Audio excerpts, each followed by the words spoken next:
Entrevista con Pedro Ferriz de Con. Central FM. Equilibrio. Bueno, siempre una voz presente y aquí con nosotros el presidente nacional de Coparmex, José Medina Mora, está conmigo y te agradezco el honor de tenerte aquí. Querido amigo, ¿cómo estás? Qué gusto saludarte, Pedro.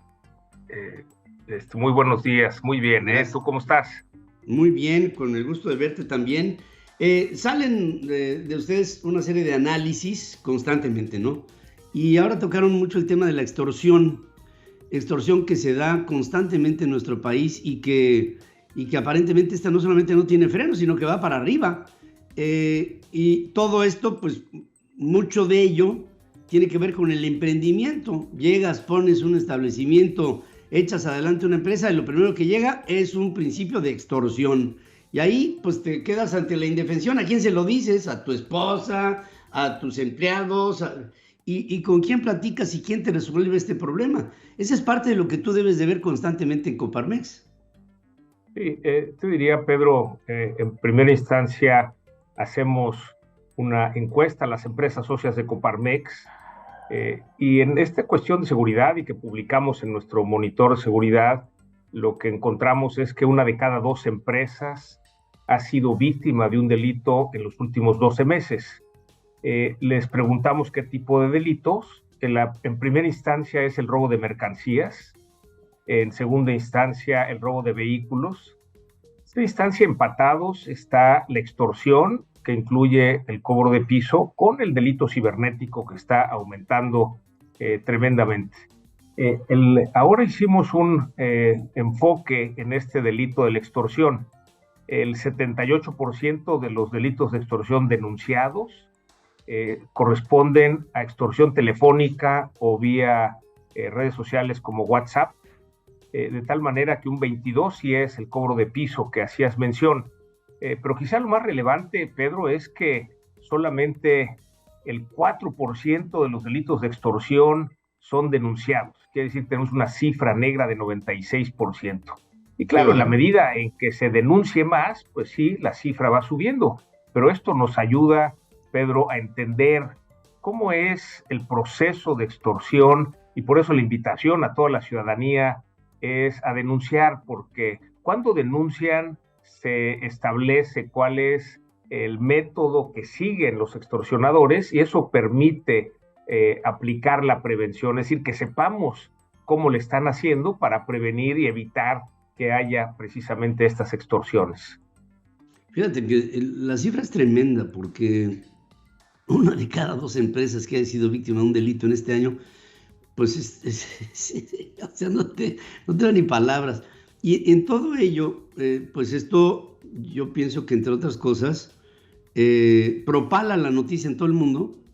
Hay una inversión extranjera directa en el sector real en nuestro país que viene derechito para acá y que pues obviamente esta noticia afecta.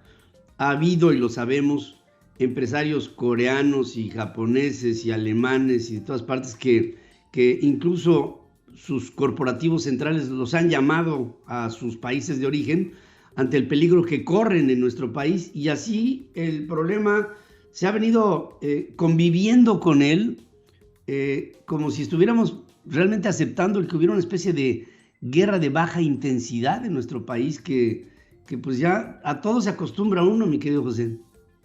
Sí, de alguna manera creo que lo señalas muy bien, Pedro. Lo que nos dicen tanto las empresas extranjeras como los organismos empresariales de otros países es que hay 2 razones por las cuales las inversiones extranjeras que podrían llegar al país, mucho más de las que llegan, están detenidas.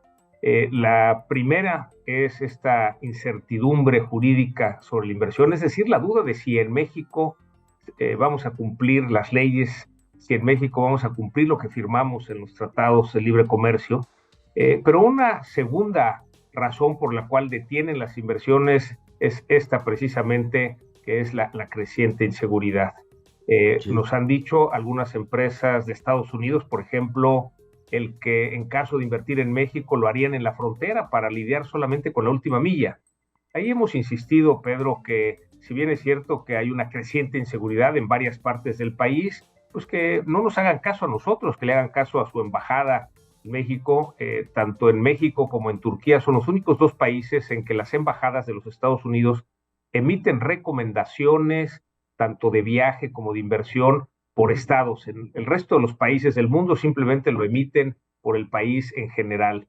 Y en este caso, la Embajada de los Estados Unidos ha dicho que sí, efectivamente hay 6 estados en donde recomiendan no viajar y no invertir, hay 7 estados donde recomiendan reconsiderar, pero hay 19 estados en donde dicen puedes viajar, puedes invertir. Entonces, digamos, a pesar de que sí es una condición que hace mala publicidad para nuestro país, no es un asunto generalizado, pero sí está creciendo en distintas partes del país y eso es lo preocupante. En el caso de la extorsión, Pedro, equivale a que hay una extorsión por hora, lo que se denuncia en el país.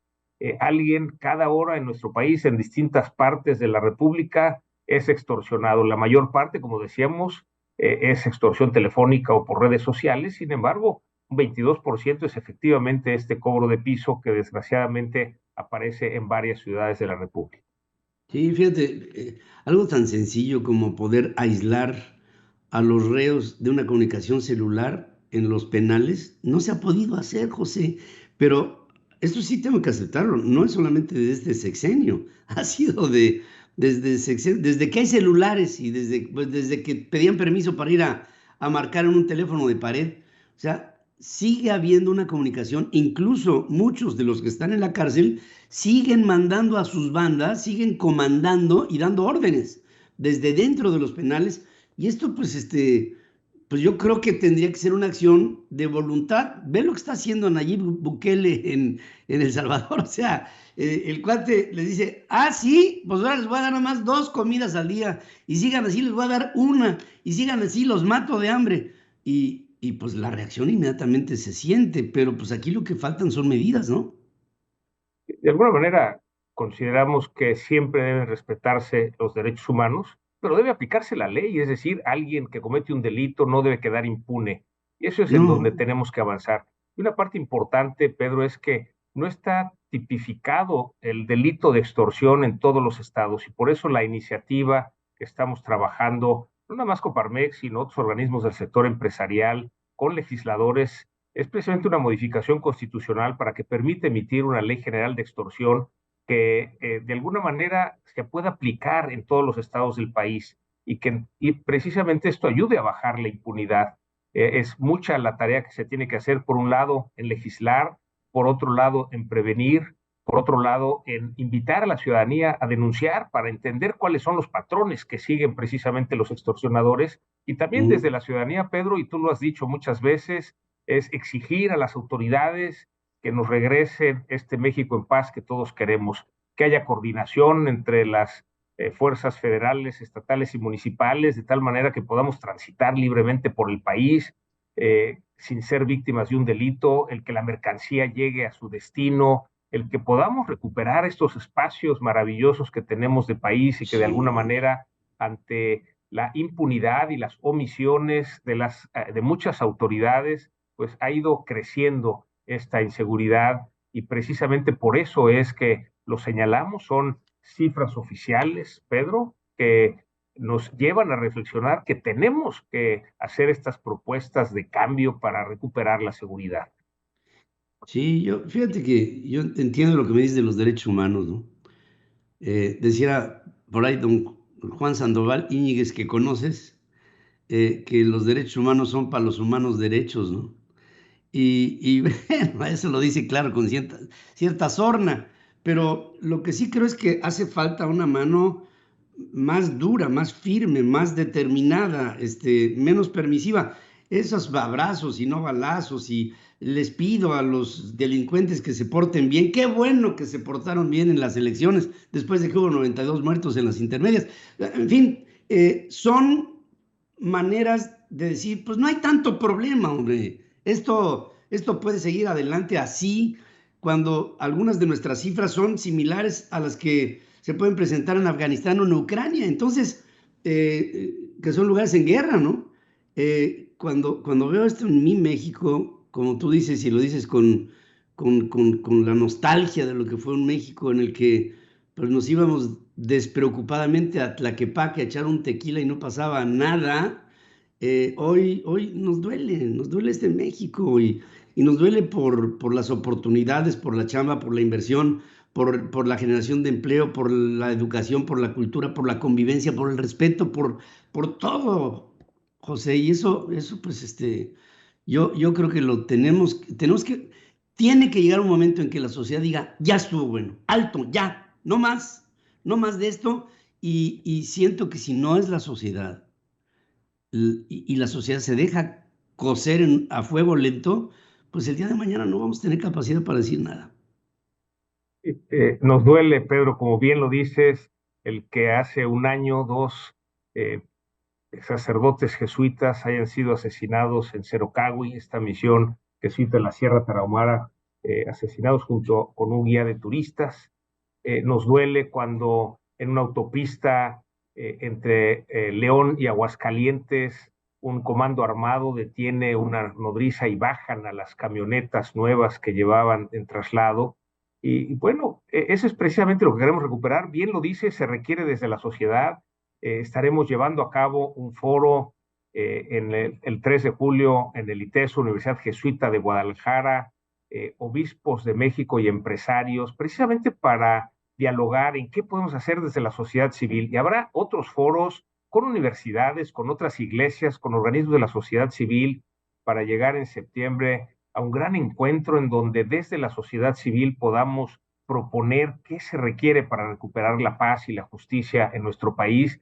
Desde luego, además de lo que es que las autoridades hagan lo que por mandato constitucional les corresponde, que es recuperar esa seguridad, el que se apliquen las leyes, el que no haya impunidad, y con eso, Pedro, consideramos que sí podemos tener ese mejor México que todos queremos. Ese México es impostergable, ¿eh? Ya no podemos esperar más tiempo. Creo que hay que endurecer nuestra postura, hay que ser mucho más demandantes con el país. Tú has llevado una voz muy valiente al frente de Coparmex, te lo reconocemos todos y quisiéramos ver un mejor horizonte. Ya después, en otra ocasión, si tú me lo permites, quiero hablarte del papel que jugará la sociedad civil en las siguientes elecciones con esta convocatoria de Frente Ciudadanos para organizar unas primarias y proponer a un candidato de la sociedad para llegar a la presidencia. La gente está harta de los políticos, de sus discursos en círculos cerrados, de verse al ombligo, de verse al espejo. Estamos realmente ante un despertar también interesante, porque no nos podemos quedar uno con lo malo. Creo que está despertando la sociedad mexicana y ahí tú tienes una labor muy importante que conducir al frente de una enorme cantidad de organizaciones empresariales en México. Querido José, por la honestidad que te avala de toda tu vida, te agradezco mucho porque tienes una calidad moral en todo lo que dices a nuestro público. Gracias y gracias por estar aquí. Sí, muchas gracias, Pedro. Un fuerte abrazo para ti y un saludo para toda tu audiencia. También, querido hermano. Muchas gracias y un abrazo cariñoso, José Medina Mora. Informar es nuestro compromiso. Opinar, nuestra responsabilidad para generar la tuya. Soy tu amigo Pedro Ferriz de Con y desde hace más de 47 años he estado marcando el cambio que México necesita. Mantente en equilibrio en Central FM para que juntos podamos entender todo aquello de lo que te informas. CentralFMEquilibrio.com. Te espero para cambiar a México. Central FM Equilibrio, marcando el cambio que México necesita.